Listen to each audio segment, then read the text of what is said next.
Por que que o Salmo 58 não é divertido? É isso que nós vamos falar hoje, tá bom?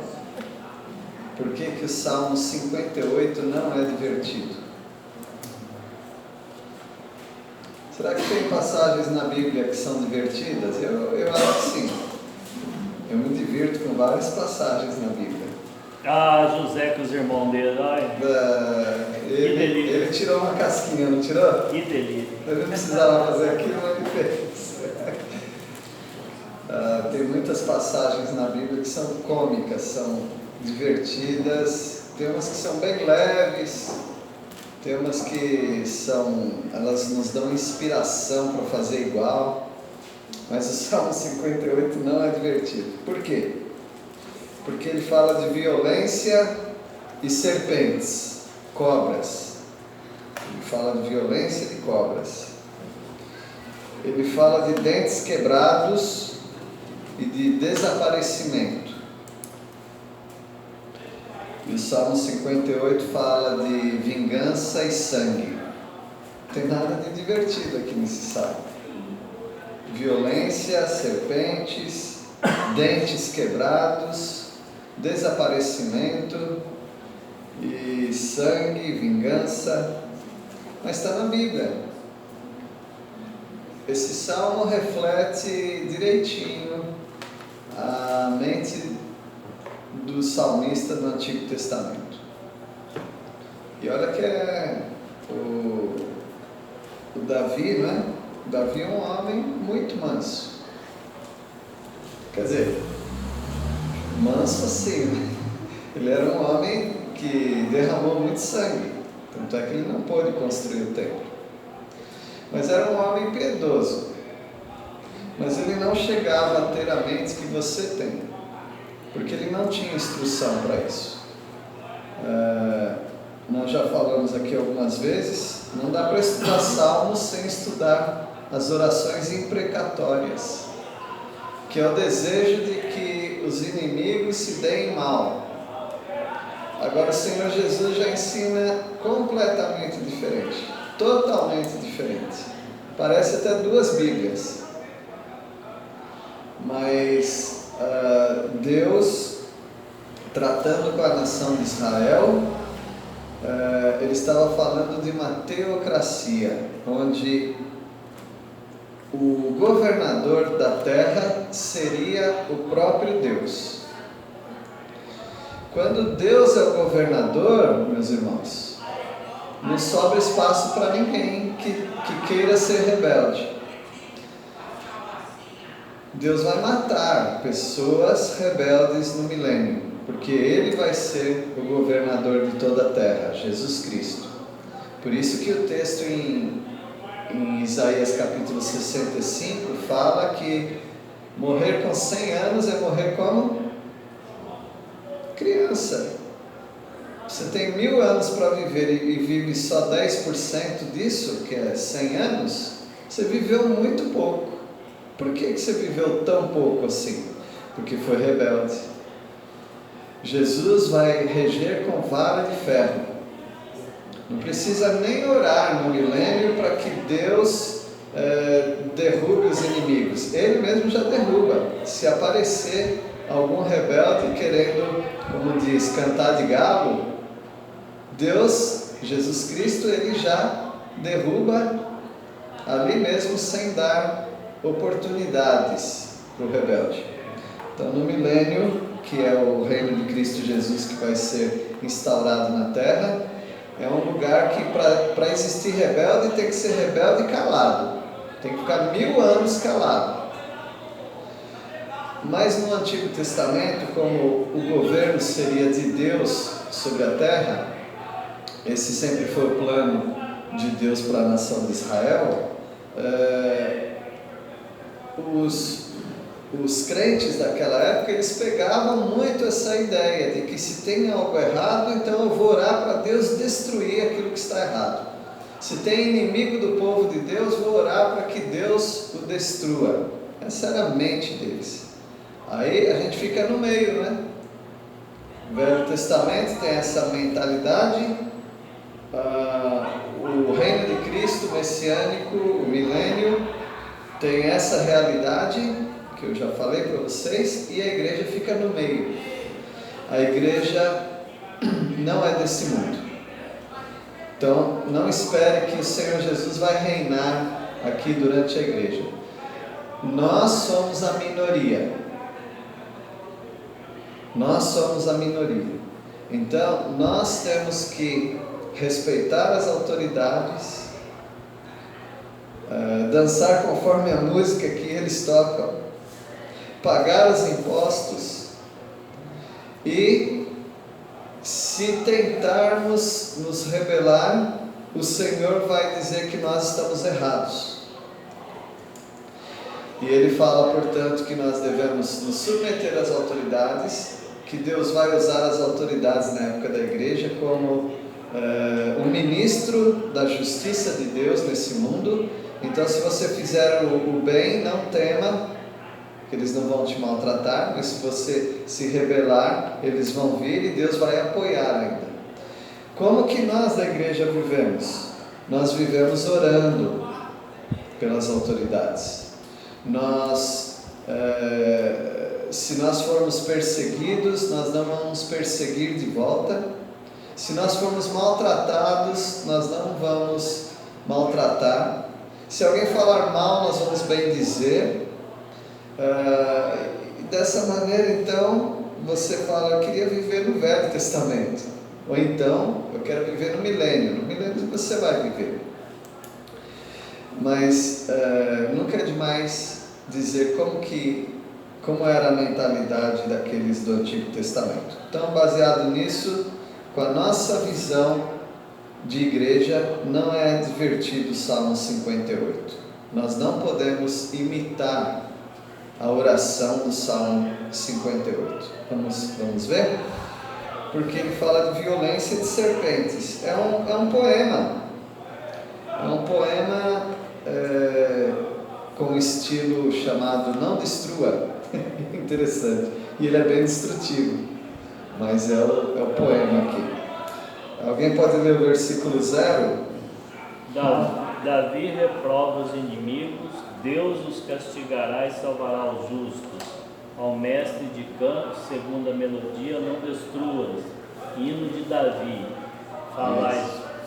Pode ler o versículo 1. Falais verdadeiramente justiça, ó juízes. Julgais com retidão os filhos dos homens. Então esse é um salmo que ele segue aí um estilo chamado poemas Não Destrua. E Deus não destrua o justo, né? Porque é para destruir os inimigos. E Davi faz uma pergunta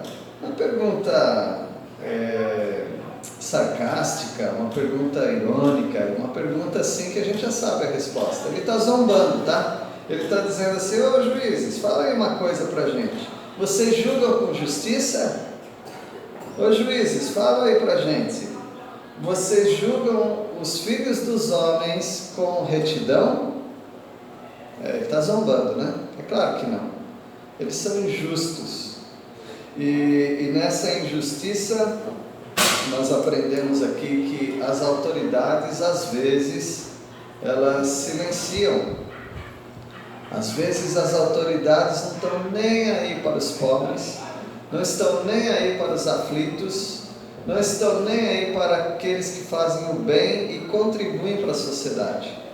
Mas às vezes as autoridades apoiam as pessoas más, às vezes as autoridades apoiam as pessoas perversas. Por exemplo,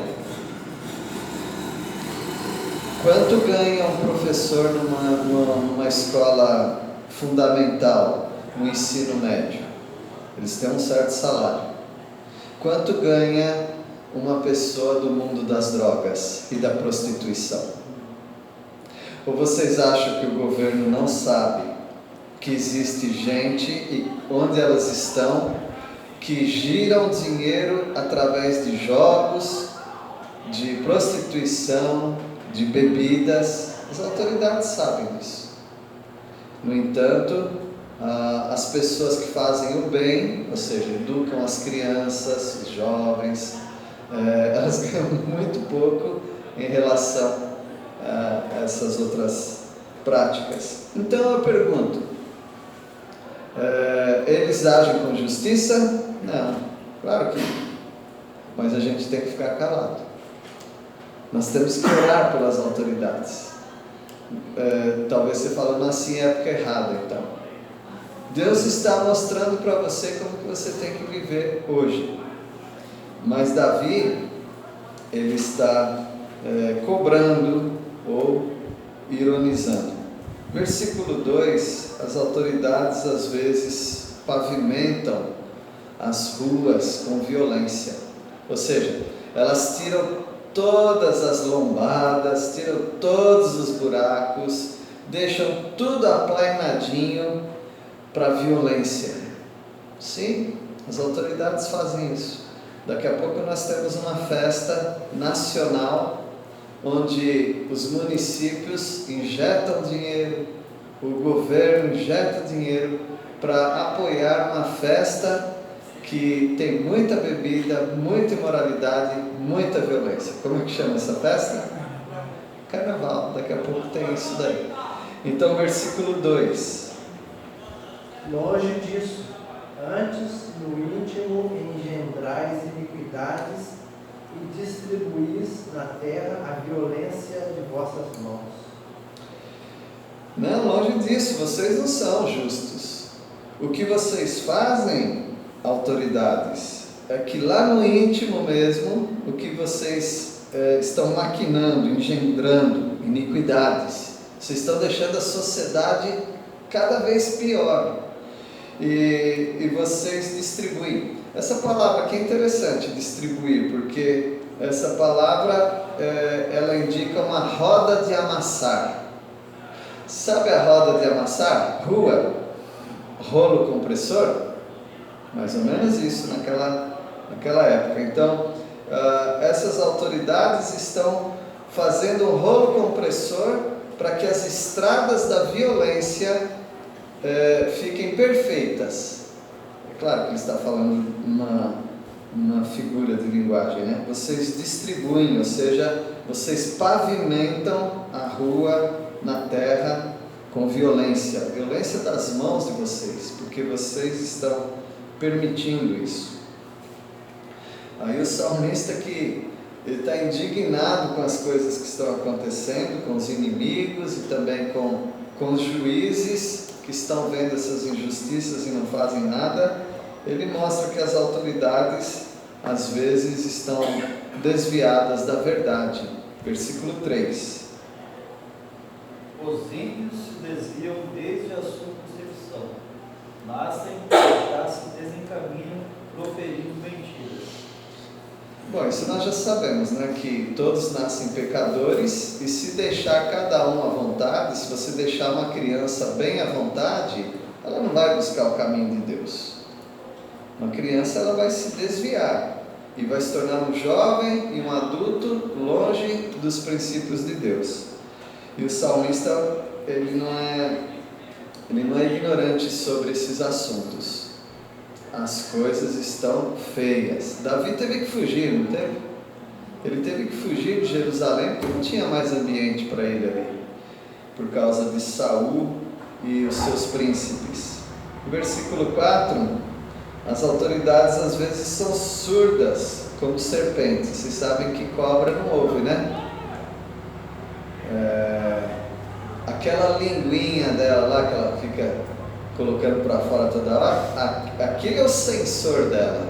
Ela sabe dos movimentos por causa daquilo, mas ela mesmo não tem audição. E ele está dizendo que as autoridades são como cobras. Inclusive ele fala aqui de uma prática que vocês já viram, não pessoalmente, mas já viram aí em filmes, em documentários talvez, os encantadores de cobras. Já viram isso daí? Eles colocam aquelas cobras no cesto e depois vai uma pessoa tocando flauta e a cobra vai acompanhando a flauta como se estivesse ouvindo a flauta. Mas a cobra é surda, a cobra não ouve aquilo lá. Então é um truque que eles fazem, já explico para vocês. Versículo 4.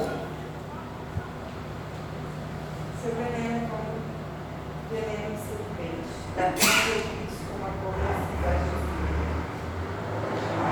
tampam os ouvidos como se fosse cobra. Então a cobra é cega e a cobra é surda também, né? Cobra cega e surda. Então eles estão fazendo isso. Veja a figura que ele usa dos encantadores de cobra no versículo 5, né? Às vezes as autoridades não ouvem o pedido dos aflitos, como as cobras surdas. Então alguém pode ler o versículo 5?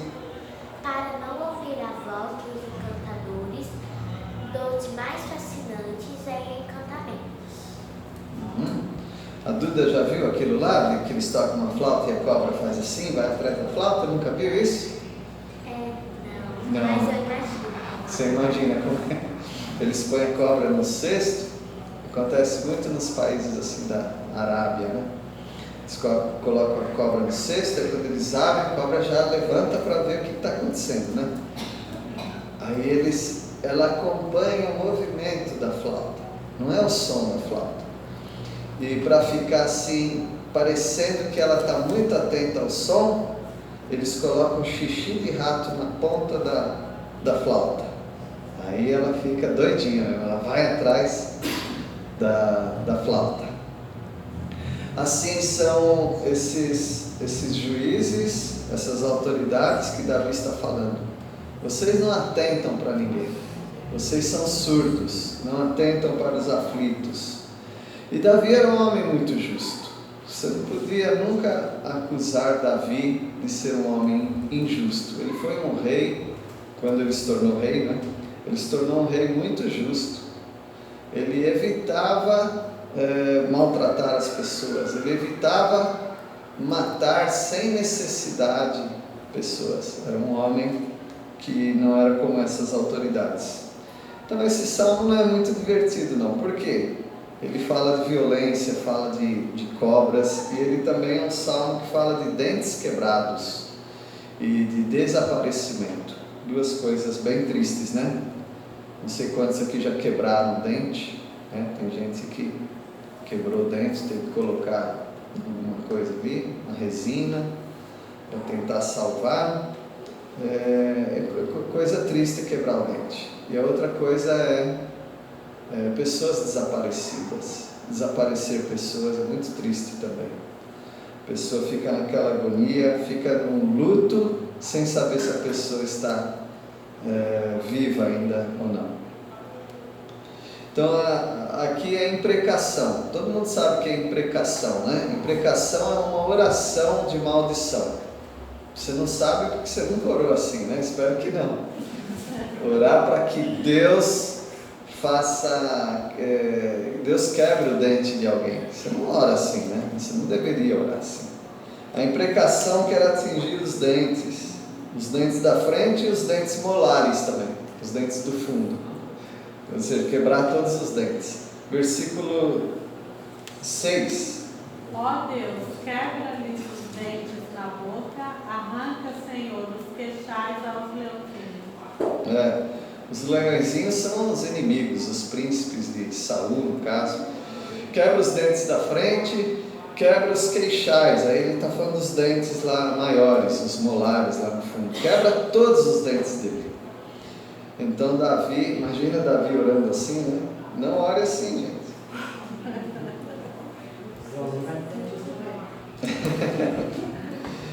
A imprecação, então, ela quer que os inimigos desapareçam, que eles sejam cortados em pedaços. A imprecação não perdoa ninguém. A oração da imprecação é uma oração maldita, é uma oração de raiva, é uma oração que a gente não deve fazer. Versículo 7. Desapareçam como águas que se escoam, desapareçam, disparem, espalharem leves, fiquem elas embotadas.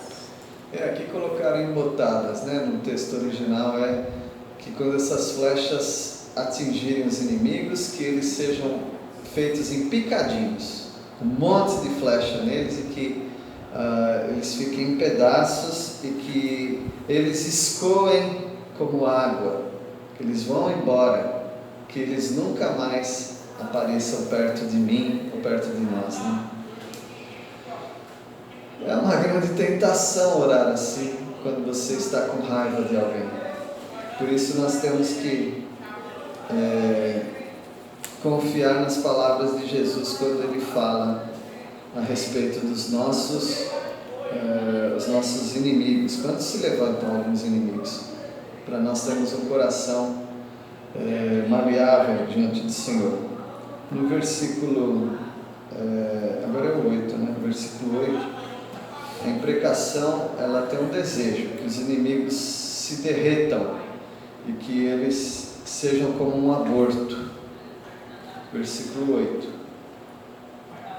Sejam como a lesma que passa diluindo-se, como o aborto de mulher, não vejam nunca o sol.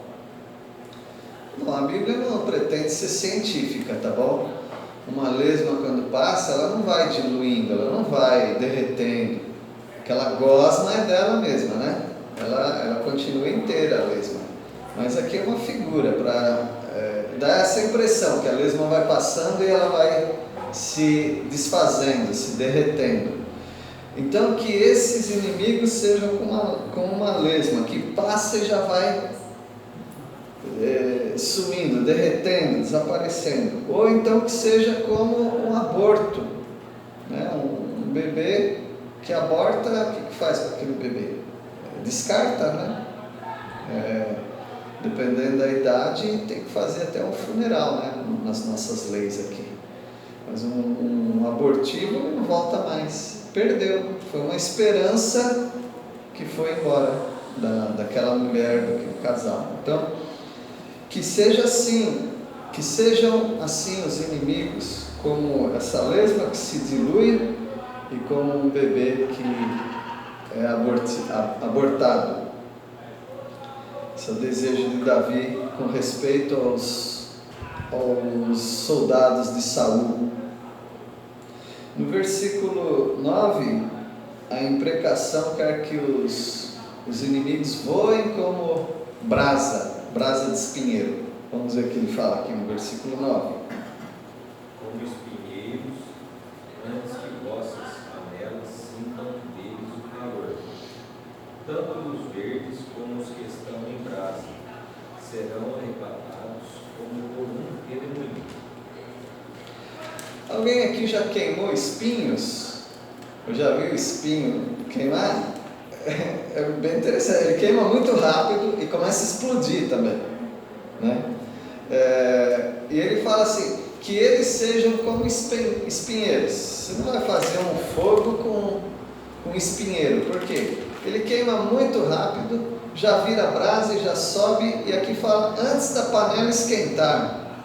Você fez um fogaréu, mas nem chegou a esquentar a panela. Então que eles sejam assim também, como esses espinheiros, antes que as vossas panelas sintam o calor deles. Que quando os inimigos de Davi chegarem perto, que eles nem consigam jogar nenhuma flecha em Davi. Que eles já morram, que eles já desapareçam ali mesmo, antes de causar algum mal a Davi. Esse é o desejo de Davi, que eles sejam, que eles voem junto com esse vento, com esse redemoinho. Bom, se você estivesse na situação de Davi, talvez seria esse o seu desejo mesmo. Você está numa caverna, escondendo dos inimigos. Você gostaria muito que os inimigos morressem antes de chegar perto de você. Então Davi, ele teve alguma oportunidade de matar Saul. Pelo menos duas, né? Não foi? Pelo menos duas oportunidades de matar Saul ele teve, mas ele não fez. Às vezes eu penso assim, Davi era só da boca para fora. O coração dele não permitia ele agir conforme ele orava. Ele orava assim, como alguém do Velho Testamento, mas ele agia como alguém da igreja de tempo da igreja, como um discípulo de Jesus Cristo. Eu não vou falar nada, mas eu também sou assim. Pensamento mata todo mundo, né? Mas na hora. Ainda bem. Eu vou confessar que eu também sou meio irritadinho. Mas na hora H, a gente amolece, né? Porque se Deus matar, eu não tenho culpa nenhuma. É isso. É só orelha. Mas você pedir para ele. Se ele matou, o problema dele, né? E finalmente aqui, esse salmo não é divertido, porque além dele falar de serpente, dente quebrado, desaparecimento, violência, ele fala de vingança e fala de sangue, derramamento de sangue. Versículo 10, aqui há uma alegria. Alegria pelo quê? Pela conversão dos inimigos? Não. Alegria pela morte dos inimigos. Nós não devemos ser assim. Nós temos que orar pela conversão dos inimigos da cruz, não pela morte deles. Eu imagino que o missionário Clayton, vendo toda a injustiça que ele e a equipe enfrentaram, talvez tenha passado na cabeça dele: eu queria que algo acontecesse com esses perseguidores. Mas depois eu acho que ele caiu em si, falou: não, tem que orar pela conversão deles. Fala nada não, Cleiton. Então, alegria por vingança e por sangue, versículo 10. Os justos se alegrarão ao verem a vingança, banharão os pés no sangue dos ímpios. O justo do Antigo Testamento, ele se alegrava assim, mas o justo da igreja não. O justo da igreja, ele não tem esse desejo. Só que o justo do final da tribulação, ele volta a ter essa alegria de ver Deus destruindo os inimigos. Na tribulação vai ser assim. Vamos ler alguns versículos da tribulação para ver como que é muito parecido com o Antigo Testamento. Alguém pode ler, por favor, em Apocalipse 18, versículo 20. Apocalipse 18, versículo 20. Exultai sobre ela os céus, e vós, santos, apóstolos e profetas, porque Deus contra ela julgou a vossa causa. Alegrai-vos. Quem que vai se alegrar? No futuro, a igreja vai se alegrar por todos os hereges, por todo sistema religioso falso ser destruído, ser envergonhado. A Babilônia, chamada de Grande Babilônia, a grande meretriz, haverá uma alegria, porque ela se embebedou, tomou o sangue dos profetas, e agora ela está bebendo do cálice, do vinho da ira de Deus. Então haverá uma grande alegria. Haverá uma grande alegria de ver os inimigos sendo destruídos, uma grande alegria de ver o exército do anticristo, o anticristo sendo lançado no lago de fogo junto com o falso profeta. Haverá uma grande alegria de ver Satanás sendo lançado no lago de fogo. Então esse vai ser o sentimento dos crentes no final da tribulação. Também, voltando um pouquinho, Apocalipse 14, 20.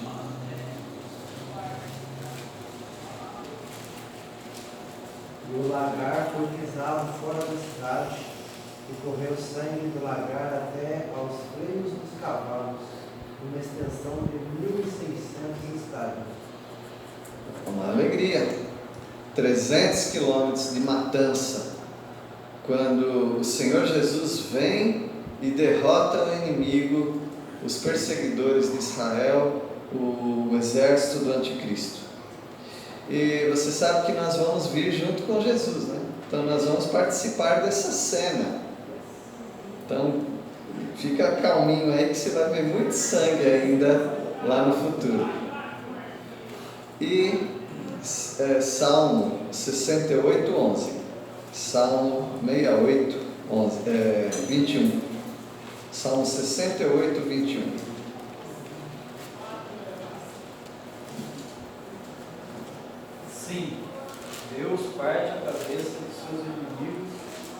Acha o crânio o que anda nos seus próprios delitos. Ó, Deus faz isso com os inimigos. Então esse já é o pensamento do Antigo Testamento. E para encerrar, nós temos aqui uma alegria. Essa alegria combina mais com a igreja. É a alegria no Senhor. Você tem que se alegrar no Senhor. Versículo 11. Então se dirá, na verdade há recompensa para o justo. Há um Deus com efeito que julga na terra. Então, eu diria para você, de todos os versículos do Salmo 58, como aplicação para a sua vida, se concentre mais no versículo 11, porque isso combina mais conosco hoje, né? Essa é a sua recompensa, saber que tem um Deus que julga a terra. É Ele quem julga. Você não precisa interferir nesse julgamento, não precisa querer apressar as coisas.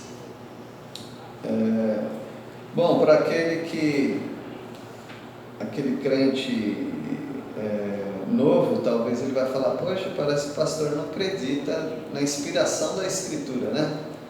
Ele está rejeitando uma parte da Bíblia. Então eu espero que todos vocês entendam que não foi isso que falei, né? Falei só que existe maneira diferente de ver a Bíblia. Tem a mentalidade do Antigo Testamento e a do Novo Testamento na época da igreja. Por exemplo, no Antigo Testamento, se você fosse de lá, você tinha que orar quando você pecasse, para que Deus não afastasse de você o Espírito dele, para você ser usado mais uma vez pelo Espírito de Deus. Orar assim. Você nunca vai perder o Espírito Santo. Você é selado pelo Espírito Santo, está colado. O Espírito Santo não sai de você. Ele pode até ficar triste dentro de você, mas ele não te abandona. Você não precisa orar para que Deus não te abandone, porque o Senhor já falou: eu jamais abandonarei vocês. Então tem certas coisas que funcionam de modo diferente, e o estudante da Bíblia ele vai aprendendo isso. Tá bem? Deus abençoe os irmãos, e vamos ficar firmes confiando que Ele é a nossa justiça. Vamos orar. Nós te louvamos, Senhor, pela Tua palavra, pela mansidão de Jesus Cristo, que nos ensinou muito, e através do exemplo, Ele foi tão maltratado por aquelas autoridades, mas Ele não abriu a boca. Nós sabemos, ó Pai, que Ele tem parte com os justos, e queremos ter parte com Jesus também, sendo justos. Agradecemos, ó Pai, porque mesmo que surgirem alguns que sejam parecidos com os nossos inimigos, nós podemos confiar que o Senhor vai nos livrar, que o Senhor vai nos ajudar, e que nós podemos confiar sem blasfemar e amaldiçoá-los.